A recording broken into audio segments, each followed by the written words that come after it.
Hey Amarillo, I'm Jason Boyett, and you're listening to Hey Amarillo, the interview podcast featuring some of the most interesting people and stories of Amarillo, Texas. As part of this podcast partnership with Brick and Elm Magazine, I want to give a podcast shout out to Northwest Physicians Group, Ascension Academy, and Advanced Dentistry of Amarillo. The new September-October issue of Brick and Elm is on newsstands now. It's also at the brand new United Market Street at Coulter and the Loop. So when you go visit it, look for our magazine. Today's guest is Will Krause. Will is a promoter and festival producer who has been involved in a number of big concerts and projects from Austin to Amarillo. To start, he's the festival director for the HOODOO Mural Festival, which returns to Amarillo on September 28th this year. And his connections within the music industry are a big reason HOODOO has been able to get some really impressive names and emerging artists for the local stage here. Will was also a partner in the Euphoria Music Festival in Austin for several years, and he continues to work as a production manager for the South by Southwest Conference and festivals in Austin every March, and I know you've heard of that. As a promoter, he recently brought artists like Hayden Pedigo, Kristen and Charley Crockett to Amarillo for shows at the Globe News Center. Will grew up here in Amarillo. He lived elsewhere in the state for several years, and now he's back. He moved back, an intentional decision a few months ago. And so we talk about all that stuff and the larger story about local entertainment here in the Texas Panhandle. Here's Will Krause. Will Krause, welcome to the Hey Amarillo podcast. Thanks for being here. Hello. Thank you for having me. Yeah. Happy to be here. Oh, I'm honored to have you. I know you're a listener of the show, and we've known each other for a couple of years, so I'm glad we finally get the chance to do this kind of thing. And I want to start with you the same way I start with all my guests, and that's just to ask you why you're here. So what brought you to Amarillo? What's your connection in the first place? I'm born and raised in Amarillo. I went to college in Oklahoma. Then I kind of lived a few different places and ended up in Dallas and then Austin, where I've been for the past 12 years. And in that time, Austin has just kind of grown, and it's a wonderful place. But I had a niece and nephew, and my family's here, and it just kind of, I'm a bit older. So I was, and with the events that I've had going on here, I've always enjoyed this community. And it just kind of got to a point after COVID where it was like, hey, you can kind of like remote work is a thing. So I'm able to do that. And I wanted to be close to my family and the convenience and having a sense of home, so it was exciting to move back after being gone for so many years and kind of still working on stuff in the community. When did you officially move back? The end of May. So I've been here about three months. Let's talk about leaving before we talk about coming back.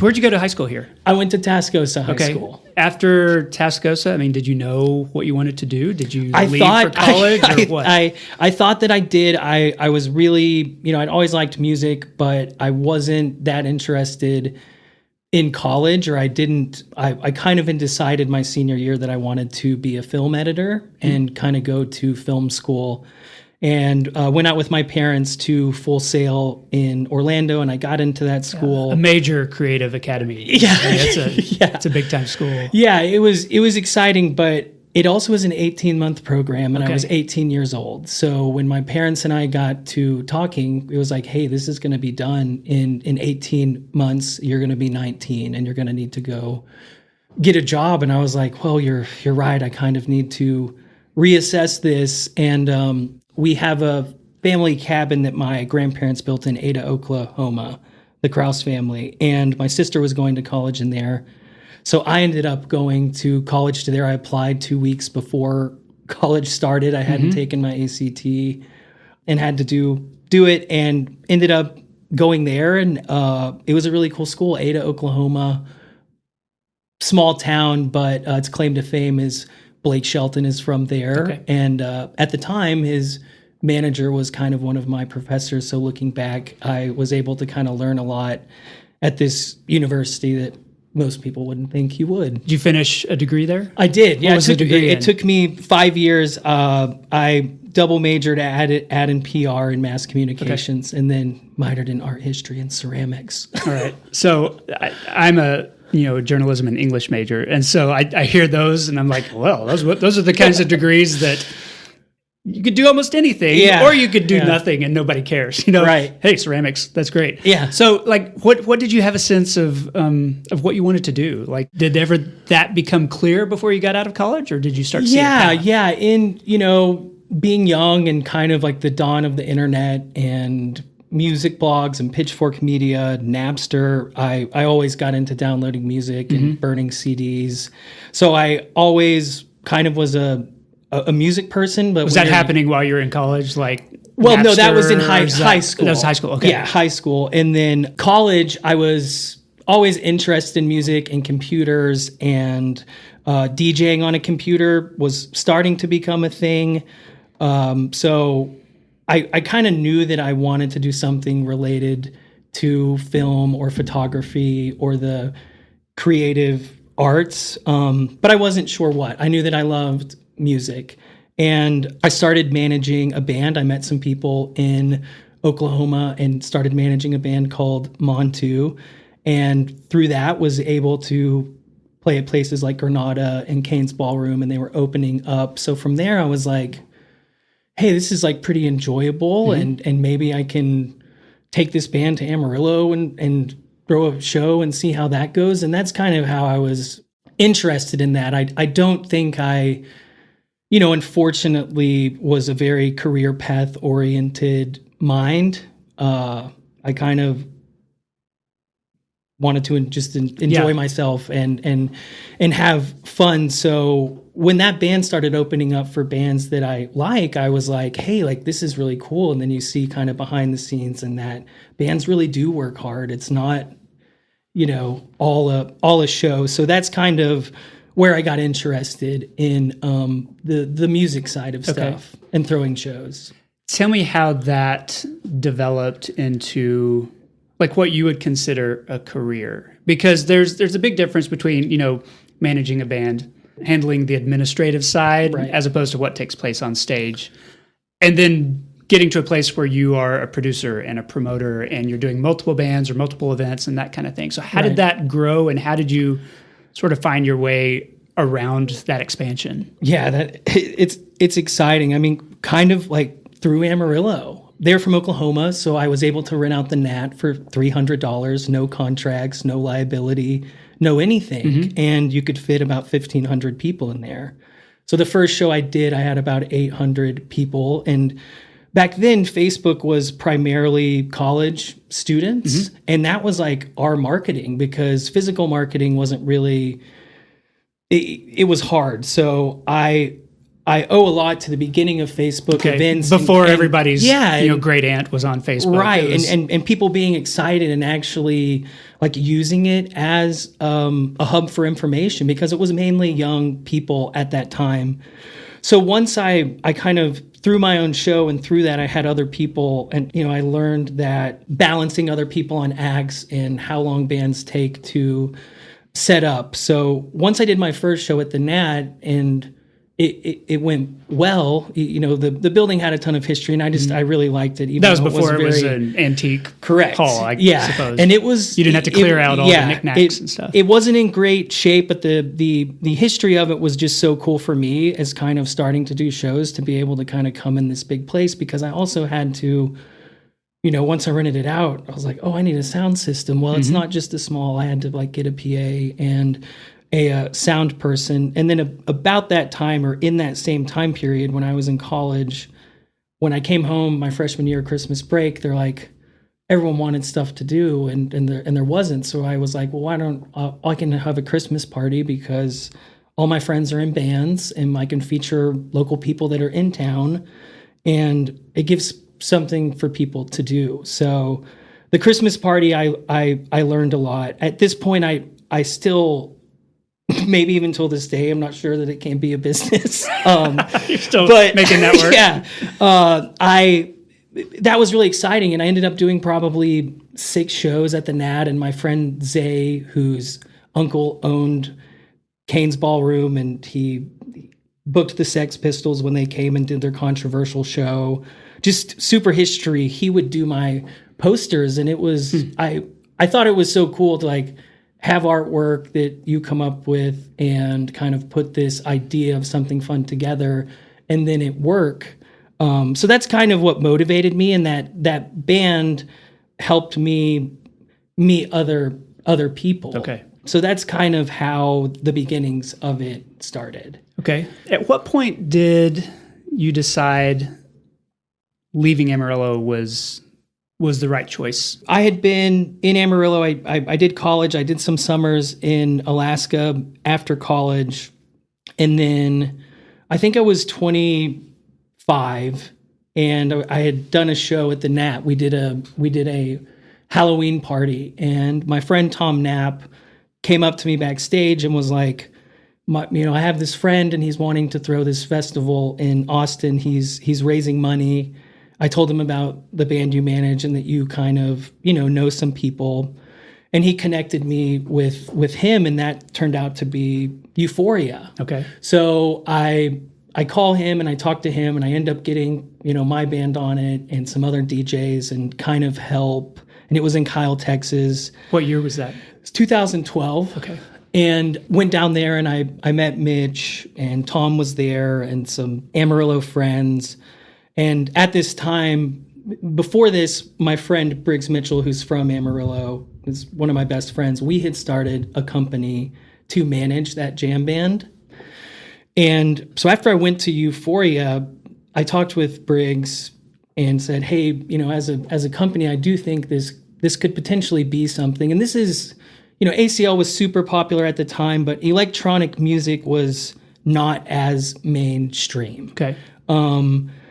So it wasn't as popular, but I knew that there was something there. So as a company, we invested the second year, and I kind of helped book some more and did what I could from the side. But that's when I decided to move to Dallas, because Briggs lived in Dallas and we could have a place there. And Euphoria also none of these were full-time jobs. Like these were passion projects that we were working on, and pretty investments. Seasonal. Yeah, right? Totally. And investments that we, hoped would pay off.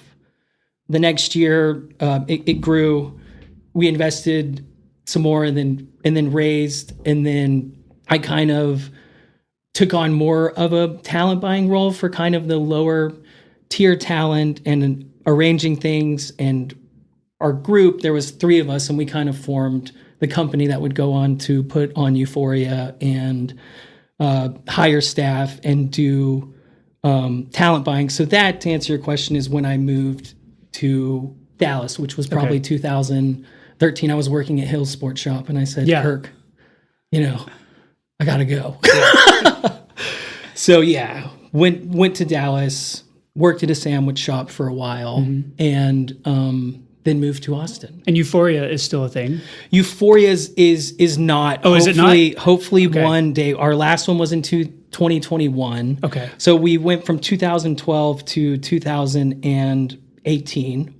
We grew from 900 to 25,000 per day. Wow. At our final 2 years. And kind of the last year, we had another promoter, one of the largest promoters in the world, decided that a week after our festival was a great time to put on an electronic music festival just 1 hour away from ours. And so in the festival space, it's very hard as an attendee to purchase 2 tickets to an event. Yeah. Even nowadays, like families, if you're going to go to a concert, you're typically going to go plan to do that one thing.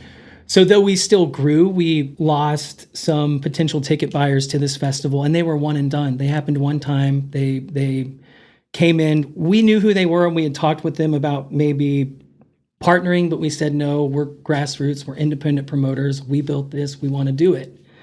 And they said, great, well, we're just going to throw a bigger festival a week after yours. So that was really difficult. So coming off of like what we had grown, and we'd built this huge team and 25 attendees per day, 4-day camping festival, we had to, these people come out and live. So there's a lot of big event legal stuff. Like, the talent buying and is the fun part, but what you got to provide bathrooms, what you really dive security into is and all that how stuff. many people ingress and egress, what is unsafe, what is like what right of ways, what if people were completely lost, how would they find their way back? So it was really amazing, and Euphoria is very near and dear. I'm very proud of what we did. Our last year, I booked Post Malone before Stoney came out for the most criminally cheap rate, and all of my friends on the team were like, "Why are you, Post Malone? Like, why?" And I'm like, "We're doing it. Like, we're gonna have this guy." And his album came out, and his agent called us back and was like, "We're gonna need more money," but we'd already signed, the contract, and it was a great performance, and it's real fun to look back and kind of have memories like that. Yeah. And probably pre-tattoo Post Malone. Oh at yeah, that point, totally, right? totally. And it was right after White Iverson, but Euphoria. Then with that year, we kind of said, "Hey, let's rebuild," and we threw a smaller event. And in that year, the city of Austin decided that they were going to deny permits, and so we ended up having to move the festival into a couple other venues outside of town, which was difficult, but it all worked out great. And then we started to plan another one, and then COVID happened. And that was a big reality check to me and my friend group, and basically everything. I got fired from South by, they fired the whole staff. Like it was very wild time. Yeah. So you mentioned South by. Tell me how you got connected with that festival, which, Amarillo people may not have heard of Euphoria, but like everybody's heard of South by Southwest. So totally. Tell me about that part. Totally. So with Euphoria and being in Austin, I had met some people, and then I had friends that work for South by. And in 2018, after we kind of had the festival that we had to change, I got a phone call from one of my friends saying that, the production department was hiring and that they had put in my name, and which was very exciting for me, because in college, my granddad, he grew up, or he lived in Austin. So when I would go visit him, he lived there. And then in college, he and I were roommates. We lived together, and he's like my best friend. That's and fun. Super smart and very well read. But he had a friend's daughter that worked at South by. So even in college, he'd say, "Willie, you need to go work at Southwest." And my first South by was 2004, and for me as a music person, it was incredible. Like I went to a taping, and that was when people sold you CDs, and a lot of the bands I found out in South by 2004, I still listened to. So it was really cool. So they asked me to apply, and I went in and was kind of hired. There's other people out there, but kind of hired on the spot. And I know that my granddad had passed away like 2 weeks before. So it was a super good thing. And I was hired to be a production coordinator, and that for comedy, and also do DJ equipment, our gaming awards show and film awards show. So my first year I replaced 2 people, and it was exciting for me, because as a promoter and someone that is, very interested in learning about things, even though I had my friend and I had a company, this was an opportunity to go in this place and see how they operate, right, and how they pull off the biggest tech, music, and film conference in the world. And 350,000 people come down. So I was so overjoyed, because to have an opportunity to work here, and then not only that, I really liked my job. And over the past 7 years, it's just become like my favorite really cool thing. I'm now the sole production manager for the comedy festival. Okay. So that entails, we do about 50 comedy shows, and our top tier talent is at Esther's Follies. So I advance all those shows, get on with their teams. What do you need? Are you showing anything? It's really exciting, and especially to kind of see this comedy wave that's been going on. Yeah. I've ended up kind of working with a lot of really, really wonderful people. And just this last year, I got to produce the show for Conan O'Brien and Robert Smigel and Judd Apatow and Frank Oz. And it was just like a pretty amazing thing, like being a Frank Oz, he was the voice of Yoda, Bowfinger, Grover, Groundhog Day. And so advancing all the stuff. So they're going to show clips. So part of my job is, hey, we're going to show these clips and we're going to give you cues. So I build keynotes and also it advanced it. And then Conan this year, I had already set up everything. We had rehearsed, and then 10 minutes before the show, the house is packed. There's 500 people in the audience. He's like, hey, Will, I want to add 2 more videos. And my computer's plugged in, and I'm like, it's Conan O'Brien. I'm like, I've got to add these videos, but I really, it's just scary when you have projectors. And but was able to get the videos added, and they ended up kind of bringing me into the bit. And Robert Smigel is like my favorite comedy writer in the world. TV Funhouse. Right.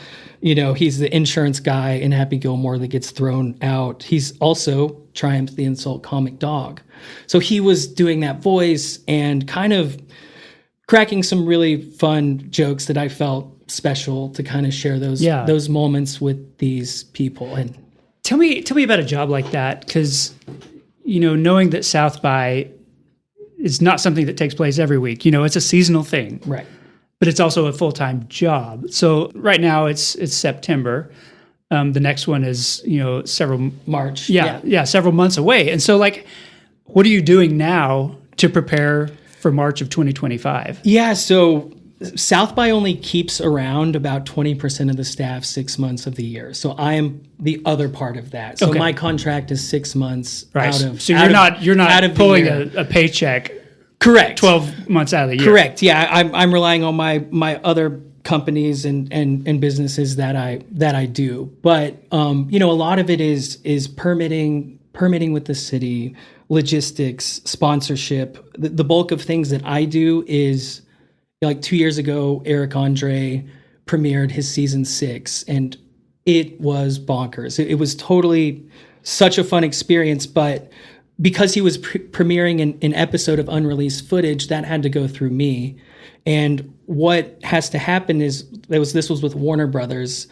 They forensically put an invisible image to our human eye in the video that's cloned on my hard drive, and only I can play this video. And if anyone in the audience puts it on Instagram or Facebook, they're able to analyze that and put it directly on me. So a lot of interesting stuff like that. And that takes a while. And we did, 2 years ago, we did one of the coolest things was John Cleese, a conversation with John Cleese. And it was right after his wife has died and his daughter did it. But when I was miking him up, and I'm so excited to meet this guy. I've been emailing him, and he's not late, but I'm not comfortable. He's running a bit late. I'm backstage. I've got his mic ready to go, and he turns the corner. It's 2 minutes before he goes on, and I'm putting on his mic, and he just falls straight forward. I guess he was tired, or I think he was trying to do like a bit, but he continued. So I've got John Cleese on the ground 1 minute before he's about to go on stage, and we got him up, and it was just like, wow, like this is a pretty you can't plan for things like that. Wild thing. But and then outside of that, a lot of work is ordering and working with vendors and negotiating prices and contracts and trades. It's not the sexy side of what you see on stage. It's all the background to make that go off without a hitch. Totally. And it is a huge team. It's 300 people when we're in our max. And then the amount of feet on the ground during the festival is 3,500. And that's including volunteers and line management.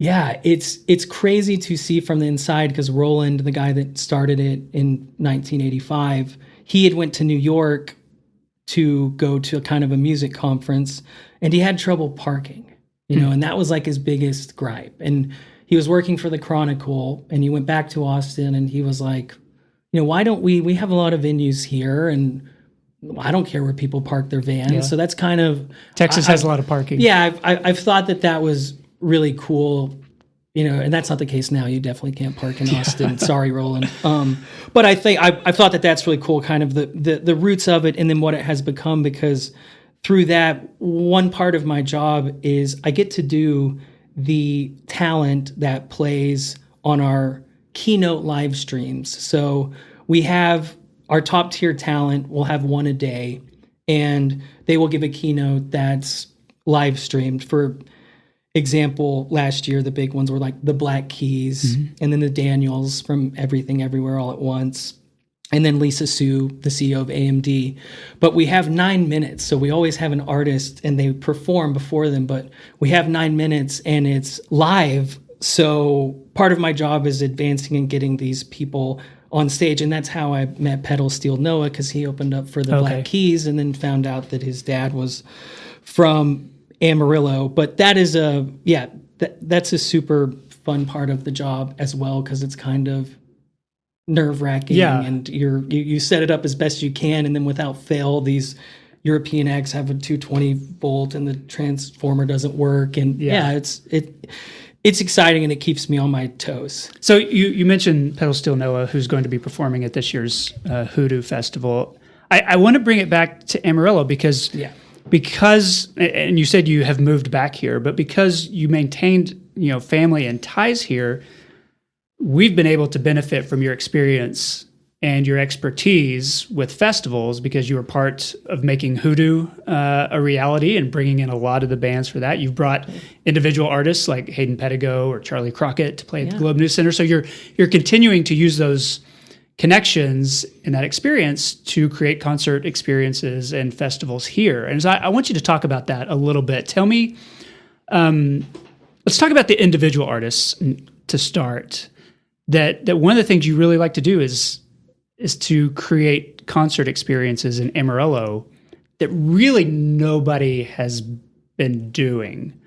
Tell me why, and kind of what has driven that the past couple of years for you. Yeah, I think it's interesting is even when I moved away, I've always, I'm proud to be from Amarillo. I love my family. I love the people that I've met. I love traveling places and people having a connection to Amarillo. And, when I was young, I went to a Third Eye Blind concert, and that was a big deal for me in Amarillo. And then I went to Snoop Dogg, and my motivation, I always reflect on the feeling I had at the Civic Center at Third Eye Blind in 6th grade and in Snoop Dogg when I was 14, because I felt like here was this thing that I hear on the radio, and then here it is, and I felt a part of the community, and then I also felt good, and the music made me feel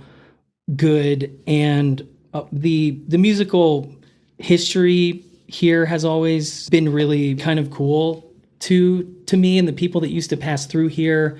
Elvis's only live album that came out in Japan is Elvis Amarillo, 1977.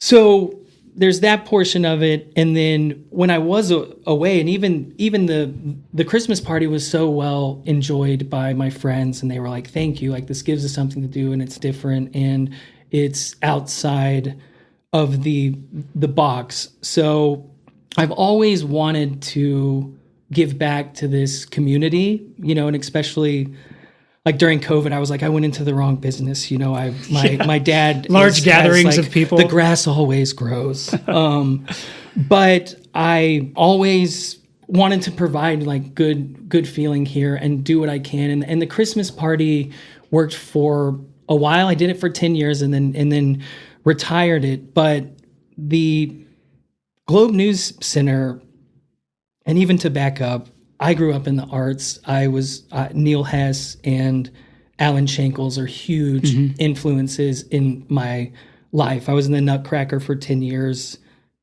People made fun of me. My friends made fun of me, and I didn't care. I loved it. It was so cool. And then Alan Shankles. So I've always had an inspiring deal, and I've always loved the Civic Center. So once that building was built, I just always dreamed of doing something there. And once I had a little time free up from Austin and able to kind of see what cost would be And I realized that I could do something. And I had been trying to book things at the Civic Center, and it wasn't that easy. And then one finally stuck.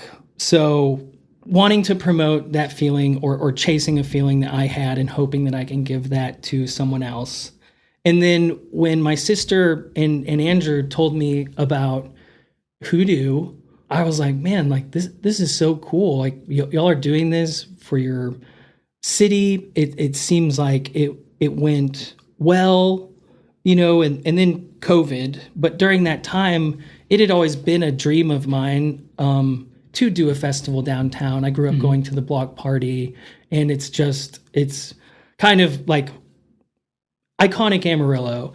And so talked to Andrew, hey, what if I'm kind of able to use my, network that I have, because booking artists into a new market is pretty difficult if you're in country and you're in Amarillo. Yeah, you had to convince them that it's legit to start with. Totally, and that was kind of the deal the first year with getting washed out. Is I needed a big artist that I knew people in Amarillo maybe knew, but I knew they knew that song, and he had clout to where if that went well, then he would report back to Wasserman, his agent, and say, hey, like that market was good. And that's what happened. Okay. He had an amazing time.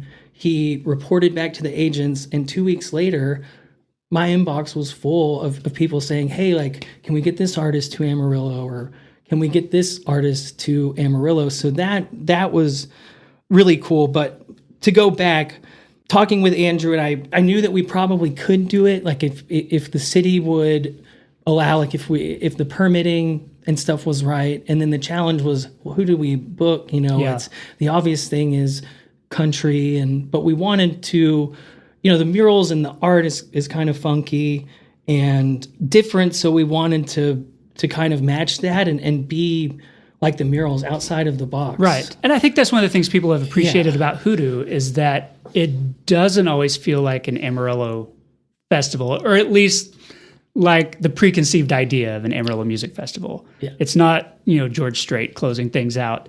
But like there is a balance in that you can have, some really great electronic, kind of music. But like this year, West Texas Exiles are going to be here. The Texas Gentlemen are going to be here. Pedal Steel Noah.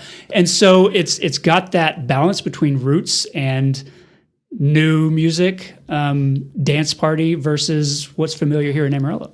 And I'm really excited about that, because I feel like the previous years, every year is a learning year, but you take ideas that work or things that you can expand on. Like last year, we added that second stage and put local acts on it just to see if people would go over there. Yeah, it was cool. Or what people, and then we were like, well, people will go over there. Yeah, so I learned of some good local acts because of that. And so with this year, how do we grow? So we have a bit bigger stage over there, and the Texas Gentlemen are going to headline over there. West Texas Exiles will open up for them, and then a local guy, Rye Wolf, who's incredible, and then the Blue Johnnies.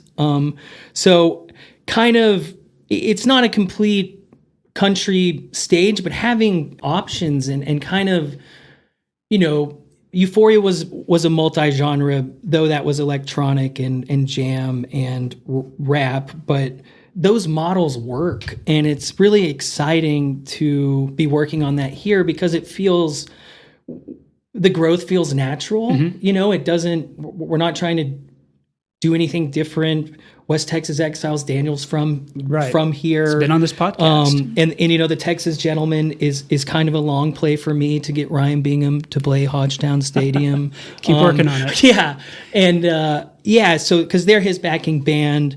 So I'm excited about that. And then our headliner is an electronic act, but they're singers. And she's absolutely incredible and has a song with Neil Francis, NLP, who's played. And then Sir Woman, who's a kind of a 7-piece R&B funk band, and then Kaylin. So it's really exciting. And then Chill Sun. Yeah, local band. It's fun and hard, but also like the puzzle aspect is what's really exciting, right? Because you're like, you put all this stuff on the wall and you're like, I know I want this. What can I get? What do I want to negotiate? and kind of arranging it. And then what is the best flow where anyone can have a good time or be enjoying themselves. And part of my ethos with Hoodoo talent buying, because it is a different market, is that whatever act needs to be able to, if someone hasn't heard them and they just walked up, that they would enjoy it. Yeah. There's nothing harsh or, and kind of keeping that in mind, being like, hey, I know that, because it is hard. I'm used to, not hard, but I'm buying for festivals where you don't really have to worry if the audience knows who it is, and not leaving it as much of the promoter to educate, so thinking about it as like a vibe and a feeling. And also I feel like all of the acts this year, hopefully everyone likes, like there's something for everyone, I guess, is the way that you would say that. I feel it's like any artist putting on a concert. They know that some people are there that want to hear the hits. Yeah. But they also want to play other music, their new music, and introduce new stuff to them. And a promoter's doing the same thing. Like, you want to make the crowd happy, but you also, like you said, you want to educate them. You want to expose them to new art and new artists and new styles. And so it's kind of finding a balance between those things. Totally. I want to close this section because Amarillo is such a big part of your story, and because you do work with so many outside artists, those you've brought into Hoodoo, knowing it's still a young event, Amarillo might not have been on their radar before, it started to develop that reputation. What's their perspective? Like, what do you hear from them after they, Kaylin Ellis comes back for what, the third year? Yeah, this will be fourth year. Like he enjoys playing here. So what are the kinds of things that you hear from those artists who come here? Yeah, it has been really exciting to show kind of my friend group and these artists my hometown that I talked about, crazily forever. And I also am able to bring some South by people, and kind of I have a staff and they all come up and have worked. But for example, Washed Out, the very first year, I gave him a ride to the airport the next day, and he was like, I want to come back. I want to play the Globe News Center. This is a great community. And he really, repeated that, which was really cool. And then, like, for example, the next year, Flamingosis, whose original tracks were actually put out by Corbin Carey on Sunset Waves, who's from Amarillo. Corbin's from Amarillo. And he took the photograph of his Bright Moments album. So bringing him back was really cool. And he loves Amarillo, and his agent has emailed to come play back. And then Neil Francis, they loved it. I think people are surprised they don't know what to expect. Like when Neil Francis are booked to play a mural festival in Amarillo, and then they're like, this is, really cool. And then last year was really special because I kind of have, LP has been a really good friend. And LP Jobby? Yes. Yeah. And her partner started a festival called Snowball and Snow Globe and grew it to be very big, and ended up being able to sell it to Viacom and MTV. And it was really kind of exciting for me that he came, and he said him being so positive towards it. And he just said, hey, Will, he's like, we've worked events together. He's like, I haven't seen anything like this. You've got 8-foot tall panels over there. You've got a horse on the wall being lit up. You got tons of local vendors, and you've got a bunch of like different people that I wouldn't think would be in this city. It's a diverse crowd at Hoodoo, which is fun. Yeah. And that was really cool. And then LP is just nonstop. I mean, she's trying to come, she's got such a busy schedule, but she's trying to come on her Airstream tour, wants to play at the Cadillac Ranch, the Canyon. And what's last year she collaborated with Taylor Swift. Yeah. And they released it a week after. Yeah. She released it just a week after. And then also, and I hope some listeners were there and remember this, but at breakfast that morning, I showed LP like Amarillo by morning. I was like, hey, like, you should play this. And she was like, you know what, I should. And she went to her room and she made like a little Amarillo by Morning edit and then played it at the end of her song, which was just so special and like really, really cool and meaningful. And then to have her come out with the track with Taylor Swift like a week after performing in front of my hometown was just so cool because she's the only female electronic artist to have a track with Taylor Swift and be on her Spotify. And, talking with her about that experience is just pretty wild. Like she was unaware, it was going to be released until 2 days kind of before it was. Wow. Which was just super crazy. So all positive reviews of Amarillo. I think with the interest in places like Marfa and kind of land art and traveling, Amarillo kind of has a mixing pot of that for people that, like to go see stuff. I always try and drive them around Amarillo and maybe they see a sign and some couple of weird things, but also the people. People are they're like, everyone here is so nice and hospitable and kind. Because a lot of these artists are used to going into big places and it's hustle and bustle. Yeah. And then they come here and it's like, yeah, you're at the hotel across the street. I'll come get you, walk over to the stage. It's been exciting. So it's incredibly rewarding. After the final hour of HOODOO is all very emotional because it's like, every year it's worked and we've had good weather. And I also have a sense of gratitude that like we accomplished it and that it worked out and people seem to enjoy it. And I hope like that people get to not feel here for a little bit or not feel here, but like escape from escape from the current state of the world. And Amarillo's like, I don't know. I think it's not the only place that it can happen, but me studying festival models and footprints and how things work, it's just like one of the best overall models, site plans, and events. My favorite thing is I've done South by and festivals for 15 years. And Euphoria, we spend all this money and have this party, and 2 days later, we have nothing to show for it. And with HOODOO, like not only do you throw this party, but you create lasting memories that can be revisited, like that you can identify that wall, or at least for me, like being able to come home and drive around and be like, hey, that was like part of this bigger thing. That was the 2023 thing. Yeah. So that's been really cool.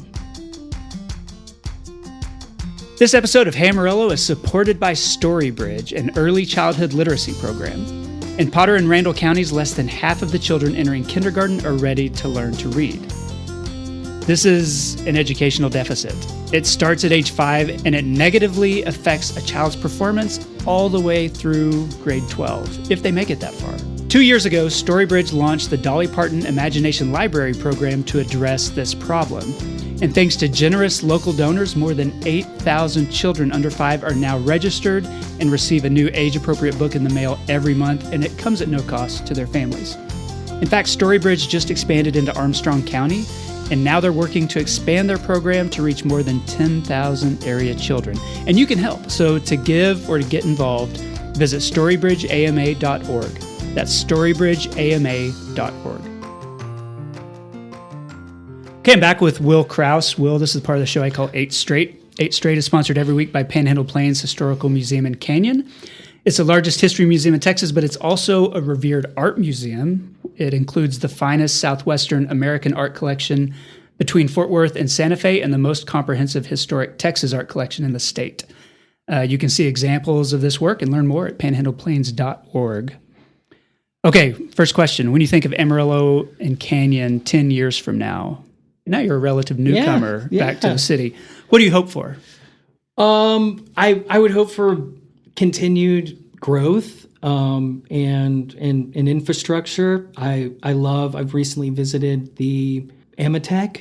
Amtech? Yeah, and was just absolutely blown away. It does not feel like anything in Amarillo. Yeah, and it really makes me excited for the community and the people that those people are teaching right now, and what can become, because what I saw there was stuff that I see in big offices in Austin. And you probably could have used when you were in high school. Oh, with totally. all the production elements. I think trades are very important, and I think knowing what you want to do and specializing in it is really exciting. So I'm excited to see what people come out of Amarillo, and I would hope that kind of the infrastructure and expansions go well. And yeah, it just seems like more and more people are figuring out to move to Texas, and then they're like, hey, this is me, I think in 10 years, Amarillo is going to be a very well-known and potentially different version of itself. Okay. Now with the baseball stadium and the expansions, so that's what I would hope. Yeah, well, and remote workers who are disaffected with Austin or Dallas or some of that kind of grind. Look at me. Yeah, I mean, we've got some of those now. Other than wind, what does this area have too much of? Bad drivers, tea, and coffee shops. Okay. Would be, I think. All three of those then. Well, I think those are everywhere. I think it's hard. Because, I mean, you could also say we don't have enough coffee and tea places. We've got enough to justify a lot of coffee and tea places. We've got it going on. Yeah, there's a market for it. Yeah. What does this area not have enough of? Coming from Austin, I think our city parks could be kept up a bit better and more upkeep and social kind of spaces. I see what beautiful green space does for places. So we fell behind on that. Yeah. We've made some steps to catch up.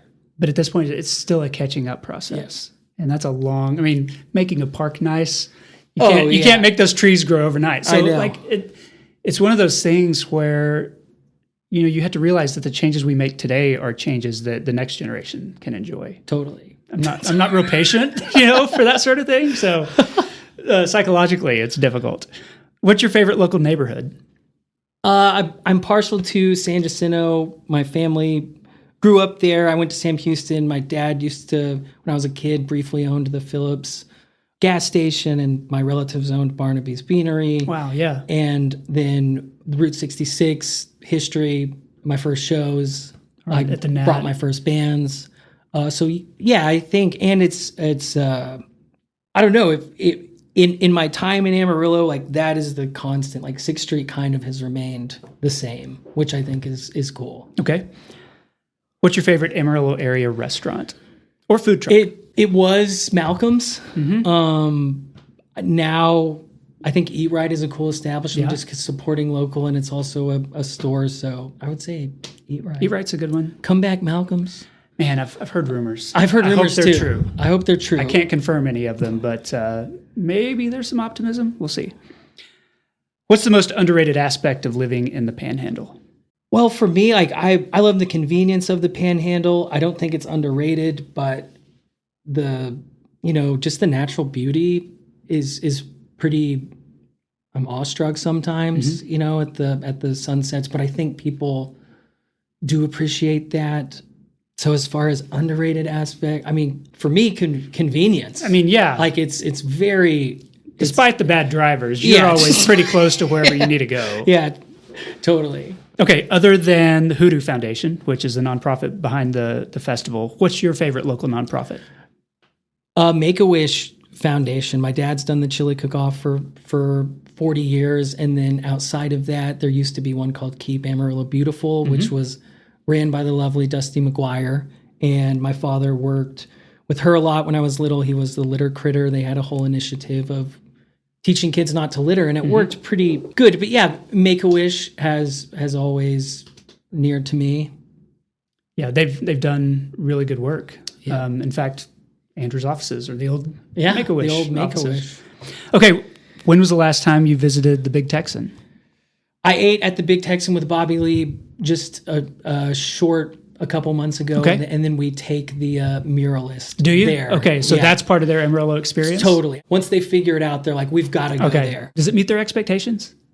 Yeah. Okay. I think they have it's everything they want it to be. I think they have more, I don't know if the calf fries meet the expectation, but they seem to really enjoy it. And even I went through with it, or not thing, but like I have friends work out there, and you never really know what to think about it, and not being away, and then it's crazy with the internet. I mean, I was living in Alaska, and that'd be the first thing people would say, like, "Oh, the place with the free 72-ounce steak and the cars in the ground." I always challenge people to go there and listen for foreign accents and see how many different languages you hear spoken. Yeah, because it's never just English. Yeah. I mean, there's people from all over the world who stop in on almost any day.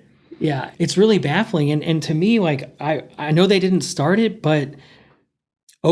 Shouts to Big Texan for like the food challenge craze. Like they were way ahead of it. Yeah, like they've been on it. So I think that's a cool, I like large things that can identify our hometown. Yeah. Okay. That concludes the 8 straight questions. I like to close by asking my guests to endorse something. So what's one thing you would like listeners to know about or to experience?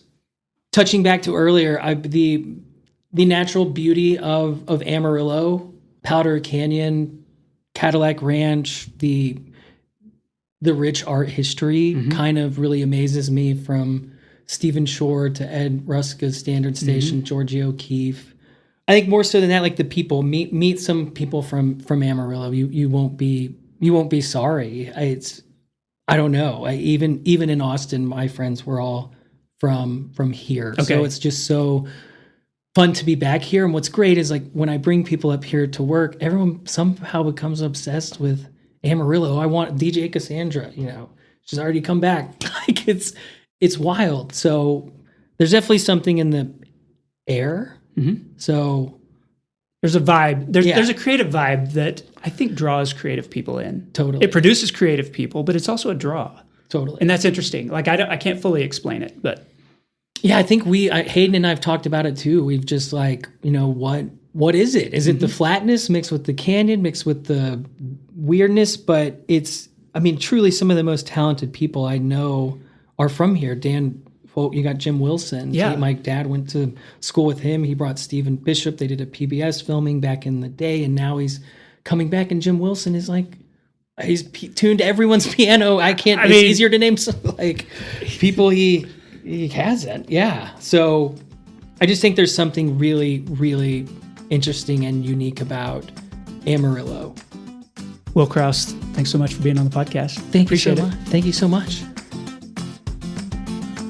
And that concludes the episode. I want to say thanks to Will for the interview. You can find out more about the HOODOO Mural Festival at hoodoomural.com. Of course, Brick and Elm is a sponsor of this event. We're hosting the Brick and Elm Food Truck Alley. So I hope that you'll come to that, if nothing else, to eat some good food from food trucks. The art and the music are also a good draw. I'll see you at HOODOO. Thanks also to Storybridge and Panhandle Plains Historical Museum for supporting the podcast.